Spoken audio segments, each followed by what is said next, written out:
उम्मीद है खैरियत से हैं आप।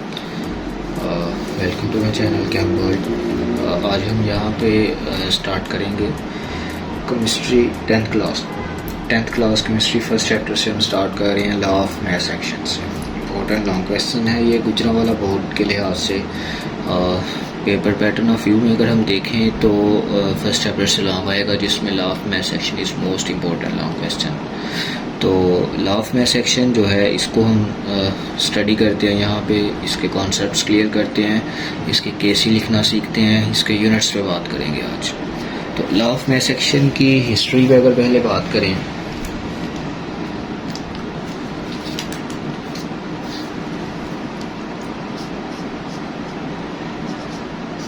हिस्ट्री, तो इसमें हम देखेंगे कि लॉ ऑफ मैथ सेक्शन पे काम किन किन साइंटिस्ट ने किया हुआ है।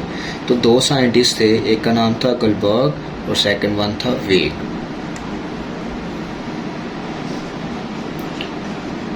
गुलबर्ग एंड वेग, इन दो साइंटिस्ट ने 1969 में इन 1969 लॉ ऑफ मैथ सेक्शन को जो है वो पुट फॉरवर्ड किया, लॉ ऑफ मैथ सेक्शन को डिराइव किया। और वो लॉ ऑफ मैथ सेक्शन क्या है, उसकी स्टेटमेंट क्या है।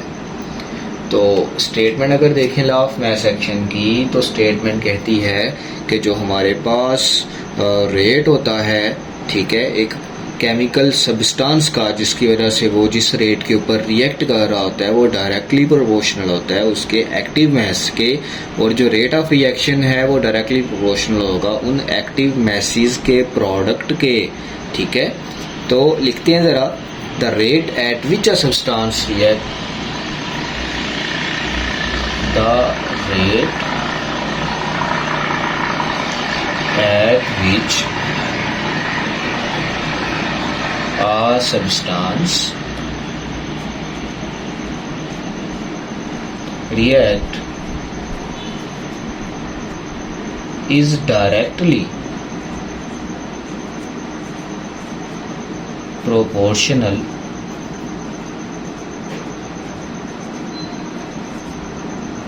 to the active masses। Active message क्या होते हैं, ये मैं डेफिनेशन को कंप्लीट करने के बाद इसी बात पे जो है आऊँगा कि एक्टिव मैसेज हम किसे कहते हैं। And the rate of the reaction, and rate of reaction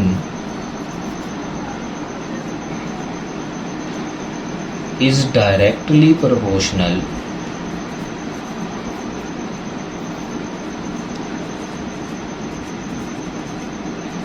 अब रेट ऑफ रिएक्शन जो है वो किसके डायरेक्टली प्रोपोर्शनल होगा, to the product of active masses of the reactive substances, directly proportional to the product of active masses. इस definition को मैं आपको समझाऊंगा, इसमें आपने पजल नहीं होना कि ये पता नहीं हम क्या लिखते हैं। To product of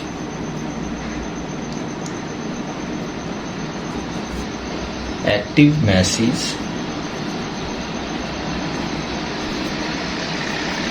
of reacting substances, या फिर आप लिख सकते हैं कि ऑफ द रिएक्टेंट्स, जो रिएक्टेंट्स हैं उनकी एक्टिव मैसेज के प्रोडक्ट के इक्वल है रेट ऑफ रिएक्शन। ठीक है, अब यहाँ पर जो हमने टर्म्स इस्तेमाल की, एक हमने टर्म इस्तेमाल की ये active mass. What is meant by active mass, active mass जो होता है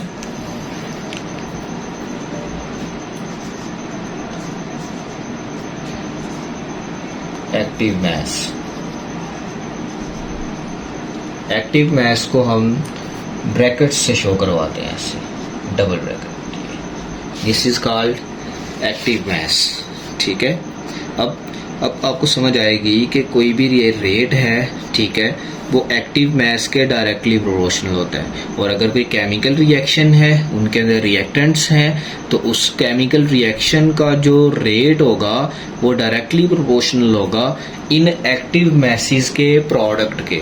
वो कैसे आएगा, जब हम केमिकल रिएक्शन लिखेंगे तो वहाँ पे आपको इस चीज़ की समझ आ जाएगी। अब ये जो एक्टिव मास होती है ना, एक जो एक्टिव मास है, इसका जो यूनिट है वो मोल पर डेसीमीटर क्यूब होता है। इसका जो यूनिट है ये होता है मोल पर डेसीमीटर क्यूब, ठीक है। MOL मोल, DM-3 मतलब डेसीमीटर क्यूब पर डेसीमीटर क्यूब। अब इसको हम मैथमेटिकली लिखते हैं। ये तो हमने जस्ट एक डेफिनेशन लिखी, अब इस डेफिनेशन को हम प्रूव भी करेंगे। तो mathematically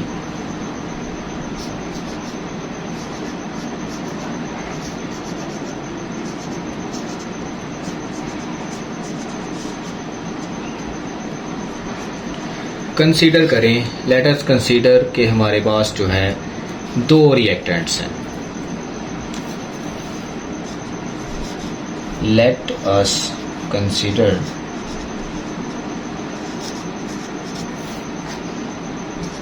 we have A and B reactants. ये दो हमारे पास रिएक्टेंट्स हैं। जब ये आपस में मिलते हैं तो हमारे पास बनते हैं प्रोडक्ट्स, और वो प्रोडक्ट्स हैं C एंड D। तो फिर क्या होगा, इसकी केमिकल जो है इक्वेशन हम लिखते हैं। रिएक्टेंट्स हमने कौन कौन से लिए, A, इसको मिलाया B से, बना क्या,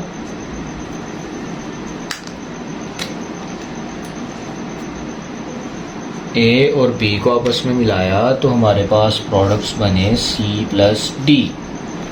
ये केमिकल रिएक्शन हमने लिख लिया है। अब इसमें हम प्रूव करेंगे कि अब वाकई ही रेट जो है वो डायरेक्टली प्रोपोर्शनल होता है इनके एक्टिव मैसेज के।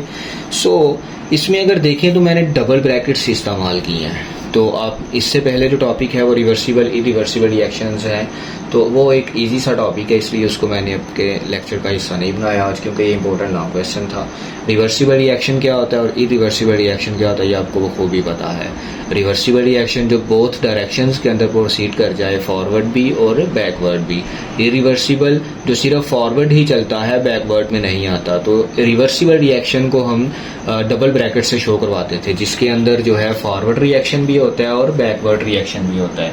तो ये जो ऊपर है ये फॉरवर्ड रिएक्शन है और जो नीचे है ये रिवर्स, पीछे को आ रहा है और आगे को भी जा रहा है। फॉरवर्ड भी है और रिवर्स भी है, बैकवर्ड भी है। खैर, अब इनके अंदर अगर हम देखें तो फर्ज करें कि तो जो हमारे पास A था, ठीक है, लेट जो A है इसकी मोलर कंसंट्रेशन है A ब्रैकेट, एक्टिव मास हम कह सकते हैं, ठीक है। इसी तरह से इस रिएक्शन में जो B है इसकी एक्टिव मास जो है वो इस तरह से बन जाएगी। फिर जो C है उसका जो एक्टिव मास है वो इस तरह से है। फिर सिमिलरली जो हमारे पास D होगा उसका एक्टिव मास ये होगा, ब्रैकेट्स लगा देंगे ना, एक्टिव मास बना देंगे उनके। इस रिएक्शन में दो रिएक्शंस हैं, एक है फॉरवर्ड रिएक्शन और एक है रिवर्स रिएक्शन। अगर हम यहाँ पे लॉ ऑफ मास एक्शन को ओबे करें तो according to law of mass action, according to law, तो लॉ के मुताबिक लॉ ने कहा कि जो फॉरवर्ड रिएक्शन होता है वो डायरेक्टली प्रोपोर्शनल होता है मोलर कंसंट्रेशन या product of the active masses of the reacting substances. तो इसमें मैं अगर देखूं तो forward reaction, forward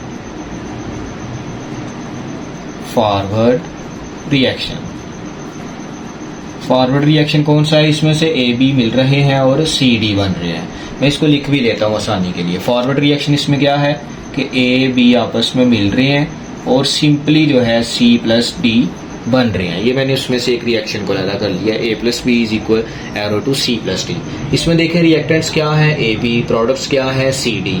law of mass action ने कहा था कि रेट जो है रिएक्शन का वो डायरेक्टली प्रोपोर्शनल है किसके, प्रोडक्ट के, किसके, रिएक्टेंट्स के। तो ये जो रिएक्टेंट्स हैं इनकी जो एक्टिव मैसेज होंगी इनका हम प्रोडक्ट लेंगे, वो रेट ऑफ रिएक्शन के इक्वल होगा। सो जो रेट ऑफ फॉरवर्ड रिएक्शन है, रेट ऑफ फॉरवर्ड रिएक्शन, इसको मैं शो करवा लेता हूं RF से, सिंबल इस्तेमाल कर लेता हूं। So rate of forward reaction is directly proportional to the concentrations, to the active masses, किसके, रिएक्टिंग सब्सटेंसेस के। एक ये रिएक्टिंग सब्सटेंस है, इसका प्रोडक्ट लेंगे दूसरी रिएक्टिंग सब्सटेंस के साथ। अब देखें इस इक्वेशन में मैंने वही काम किया है जो कि डेफिनेशन के अंदर है कि जो रिएक्टिंग सब्सटेंसेस हैं उनकी एक्टिव मैसेज का हमने प्रोडक्ट ले लिया है और वो उसी रिएक्शन के रेट के डायरेक्टली प्रोपोर्शनल है। इसको आप A का नाम दें। अगर मैं यहां से प्रोपोर्शनैलिटी साइन खत्म करूं तो ये बन जाएगा rate of forward reaction is equal to, constant लगा दूंगा, और कांस्टेंट कौन सा लगेगा, फॉरवर्ड रिएक्शन वाला। तो बाकी साथ में वैसा का वैसा ही आ जाएगा, A एंड B। ठीक है, इसको आप B का नाम दे दें। फिर सिमिलरली सेम जो हमारे पास रेट ऑफ रिवर्स रिएक्शन होगा, रेट ऑफ रिवर्स रिएक्शन, इसको मैं, इसके लिए मैं जो है कांस्टेंट इस्तेमाल कर देता हूँ RR। So RR is equal to, sorry, directly related to the, अब यहाँ पे रिवर्स रिएक्शन क्या है पहले मैं आपको ये बताता हूँ। रिवर्स रिएक्शन क्या है कि C प्लस डी मिलेंगे और A प्लस बी बनेंगे। उसको मैं अगर लिखूँ तो वो इस तरह से होगा ना कि C प्लस डी मिल रहे हैं और इसके रिजल्ट में A प्लस बी बन रहे हैं। सो जो रिवर्स रिएक्शन है इसके अंदर रिएक्टेंट्स हैं C प्लस डी और प्रोडक्ट्स हैं A प्लस बी। तो इसकी अगर मैं इसका मैं रेट लिखना चाहूँ तो रेट क्या आएगा, rate of reverse reaction is directly proportional to the active masses या product of active masses of reacting substances. तो इसके रिएक्टेंट CD हैं इसलिए इनका हमने प्रोडक्ट ले लिया। यहाँ से प्रोपोर्शनैलिटी अगर साइन खत्म करूँ तो ये rate of reverse reaction is equal to constant of reverse reaction, और साथ में C है और साथ में D है। ये इनकी मोलर कंसंट्रेशंस आ चुकी हैं, इसको आप जो है C का नाम दे दें। ठीक है, तो अभी तक हमने सिंपली क्या किया है, केमिकल रिएक्शन लिखा है। केमिकल रिएक्शन में हमने बताया है कि रेट ऑफ फॉरवर्ड रिएक्शन क्या है और रेट ऑफ रिवर्स रिएक्शन क्या है। दोनों के जो रेट्स हैं वो हमने डेफिनेशन के मुताबिक ही लिखे हैं। इसके आगे हम चलते हैं। अच्छा, इससे आगे अगर देखें तो हमारे पास रेट ऑफ फॉरवर्ड रिएक्शन भी आ चुका है और रेट ऑफ रिवर्स रिएक्शन भी आ चुका है। हमें पता है कि एक्विलिब्रियम, अब रिएक्शन अगर रिवर्सिबल है तो एक्विलिब्रियम तो इस्टेब्लिश होगा ही होगा, और एक्विलिब्रियम एक ऐसी स्टेज होती है जिसके ऊपर रेट ऑफ फॉरवर्ड रिएक्शन और रेट ऑफ रिवर्स रिएक्शन दोनों इक्वल हो जाते हैं। जितने रिएक्टेंट्स प्रोडक्ट बना रहे होते हैं उतने ही प्रोडक्ट्स दोबारा से रिएक्टेंट्स बना रहे होते हैं। सो एट इक्विलिब्रियम स्टेट क्या होगा कि rate of forward reaction is equal to rate of reverse reaction. दोनों रेट्स क्या आ चुके हैं, एक दूसरे के इक्वल आ चुके हैं। हम इनकी वैल्यूज पुट कर लेते हैं। RF किसके इक्वल है, KF AB पुट करते हैं यहाँ पे, KF into molar concentration of A and molar concentration of B या active mass of B। इसको हम molar concentration भी पढ़ सकते हैं और active mass भी पढ़ सकते हैं। है ये इक्वल है RR के। RR की वैल्यू ये है कि R C की एक्टिव मास और इसका प्रोडक्ट है D के एक्टिव मास के साथ। ये हमारी इक्वेशन बन चुकी है। अब यहाँ से हम ऐसा करते हैं कि जो कांस्टेंट्स हैं उनको अलहदा कर लेते हैं और जो कांस्टेंट के अलावा वैल्यूज़ हैं उनको हम अलहदा कर लेते हैं। यहाँ पे के एफ है, अगर ये मैं के आर को इधर लेके आऊँ तो ये के आर इस पूरे जो है प्रोडक्ट के साथ क्या हो रहा है, मल्टीप्लाई हो रहा है। अगर मैं के आर को इधर लाऊंगा तो इधर आके ये डिवाइड हो जाएगा।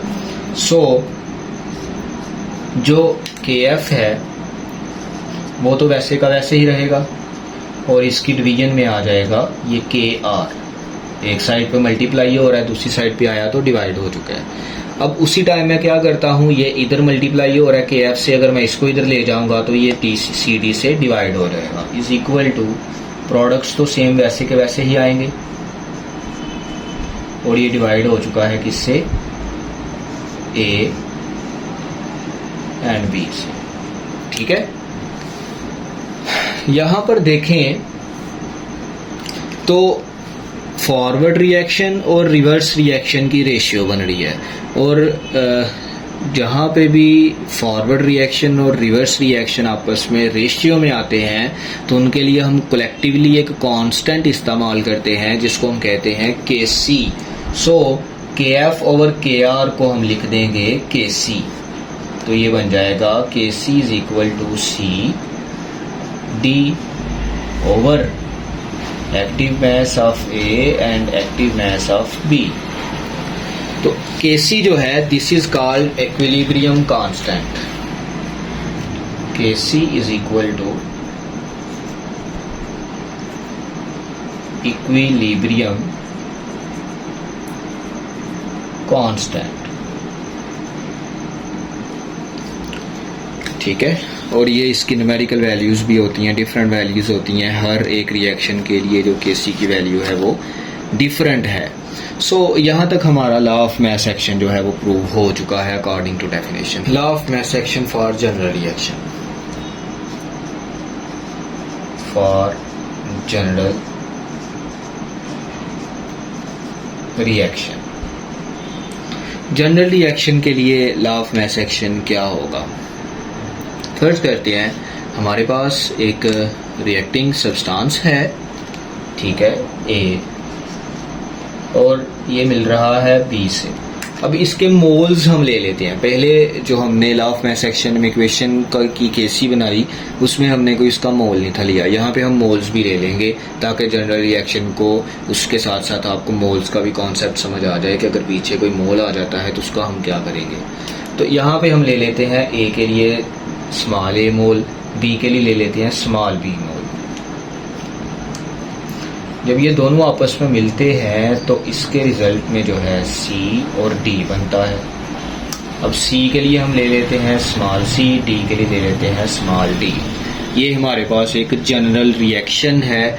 इस जनरल रिएक्शन की मदद से हम लॉ ऑफ मास एक्शन को प्रूव करते हैं। अब अगर हम इस रिएक्शन में देखें तो हमें दोबारा से वही जो है पुराने वाली बात याद आएगी लॉ ऑफ मास एक्शन की, कि इसमें फॉरवर्ड रिएक्शन भी है और इसमें रिवर्स रिएक्शन भी है। फॉरवर्ड रिएक्शन ये है और रिवर्स रिएक्शन पीछे वाला। तो लॉ ऑफ मास एक्शन को अकॉर्डिंग अगर हम देखते तो जो रेट था केमिकल रिएक्शन का वो डायरेक्टली प्रोपोर्शनल होता है किसके, एक्टिव मैसेज के, जो उसकी मोलर कंसंट्रेशंस होती हैं उनके।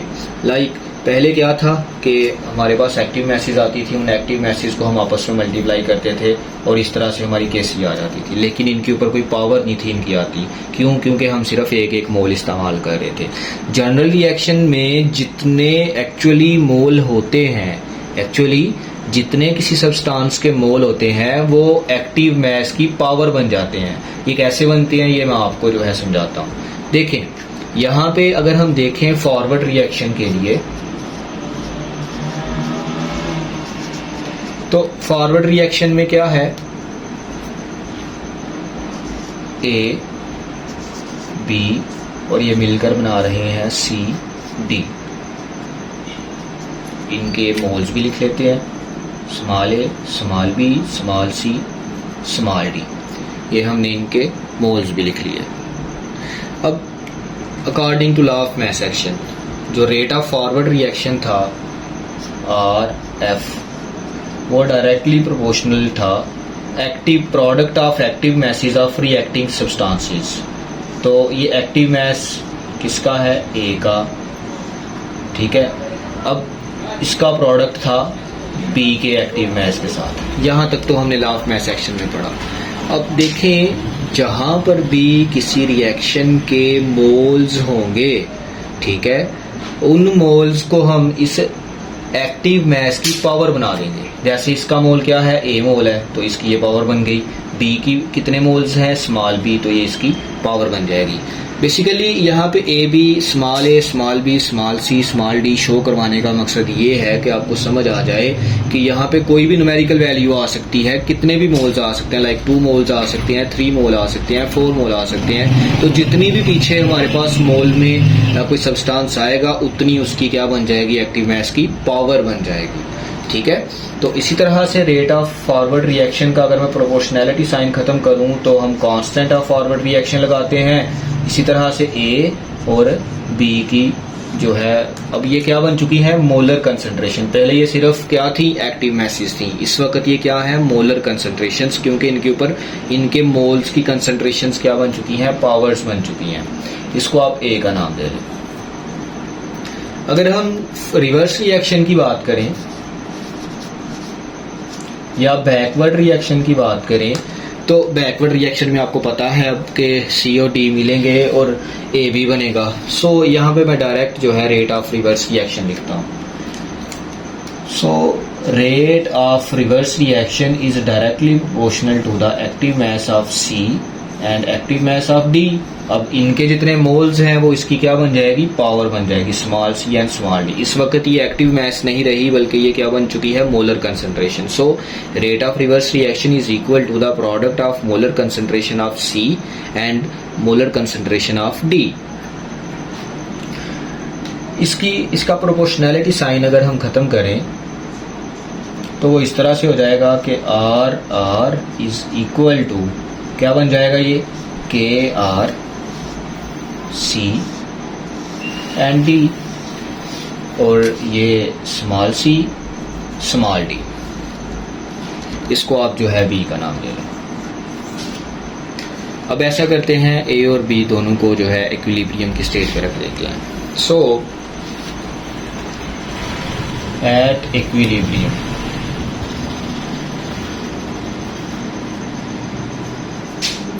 इक्विलिब्रियम पे क्या होगा कि जो रेट ऑफ फॉरवर्ड रिएक्शन है becomes equal to the rate of reverse reaction. Rate of forward reaction is equal to rate of reverse reaction, जो कि कैसी होगा, फॉरवर्ड रिएक्शन की अगर वैल्यू देखें तो ये है K F into A and B, और इनकी क्या है, पावर्स हैं, small A and small B. ये इक्वल हो जाएगा is equal to rate of reverse reaction, constant of reverse reaction into C and D, इनकी powers small d, small c and small d। हम ऐसा करते हैं, कांस्टेंट्स को अलग कर देते हैं जैसे लॉ ऑफ मैस सेक्शन में दिया था। कांस्टेंट्स को मैं इधर ले आता हूँ तो के एफ ओवर के आर हो जाएगा, और दूसरी साइड पे जो है C D over A and B. इनकी पावर्स भी लगाएंगे, small C small D small B small A. यहां से देखें हमें क्या चीज समझ आ रही है, ये स्मॉल ए थोड़ा सा बड़ा करके लिख लेते हैं। ए इसकी मोलर कंसंट्रेशन प्रोडक्ट है बी के साथ और इसकी मोलर कंसंट्रेशन।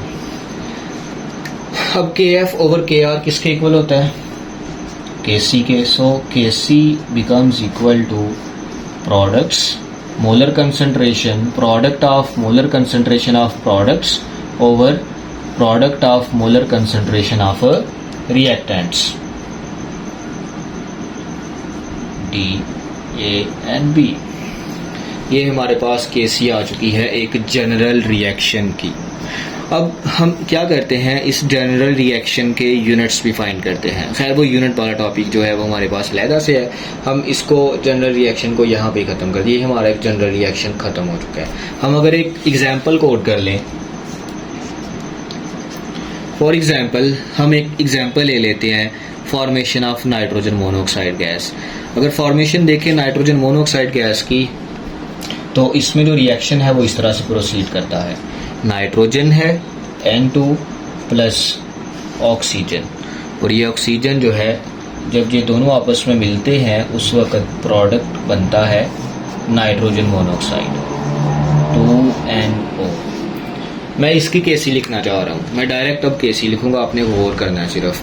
केसी में हम क्या करते हैं, प्रोडक्ट्स ऊपर और रिएक्टेंट्स नीचे। आपको डायरेक्ट केसी लिखना आनी चाहिए रिएक्शंस की, ठीक है।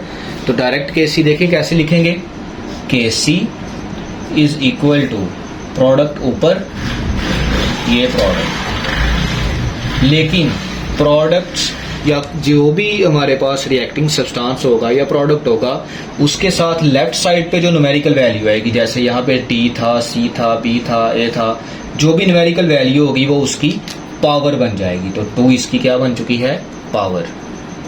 इसको डिवाइड कर देंगे N2 से एंड O2 से। अच्छा, यहाँ पे आपने ये गलती नहीं करनी कि जो इस मालिक्यूल के या किसी एटम के आगे वाला जो नंबर होता है ना, वो कभी भी उसकी पावर नहीं बनेगी, क्योंकि आगे वाला नंबर उसकी मोल को शो नहीं कर रहा होता उसके, वो बल्कि उसके मालिक्यूल को शो कर रहा होता है, वो नंबर ऑफ एटम्स को शो कर रहा होता है। सो आपने इसको कभी भी जो है उसकी एक्टिव मैस की पावर नहीं बनानी। एक्टिव मैस की पावर हमेशा वही डिजिट बनेगा जो उस एटम की बैक साइड पे, लेफ्ट साइड पे होगा, लाइक ऐसे जो है, इनको हम पावर नहीं बनाएंगे। तो देखिए मैंने केसी डायरेक्ट लिख दी है, नाइट्रोजन मोनोऑक्साइड प्रोडक्ट ऊपर और रिएक्टेंट्स नीचे।